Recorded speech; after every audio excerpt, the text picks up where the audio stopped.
સુરતમાં કોવિશિલ્ડથી જોખમના સમાચારને લઈને ચિંતા વ્યાપી ગઈ છે। સુરતમાં 38 લાખ લોકોએ કોવિશિલ્ડ લીધી છે। 5 મહિનામાં હાર્ટ એટેકથી 138 લોકોના મોત થયા છે।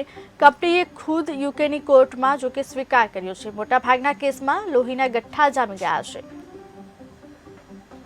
જોખમ વધવાના સમાચાર મળતા સમગ્ર દેશમાં તબીબી આલમમાં ચિંતાના વાદળો છવાયા છે। ખાસ કરીને સુરતમાં પણ 38 લાખ લોકોએ કોવિશિલ્ડ વેક્સિન લીધી હતી। 5 મહિનામાં હાર્ટ એટેકથી 138 લોકોના મોત થયા છે। આપને જણાવી દઉં કે એસ્ટ્રોઝેનિકા કોરોના રસીના કારણે સાઇડ ઇફેક્ટ થઈ શકે છે તેવો ખુદ કંપનીએ યુકેની કોર્ટમાં સ્વીકાર કર્યો હતો। આ રસી ઘણા દેશોમાં કોવિશિલ્ડ બ્રાન્ડના નામે વેચવામાં આવી હતી। આ સમાચારના પગલે હાર્ટ એટેકના જોખમ અંગે ચિંતા વધી ગઈ છે। સુરત શહેરમાં છેલ્લા 5 મહિનામાં 138 વ્યક્તિઓના હાર્ટ એટેકથી મોત થયા હતા।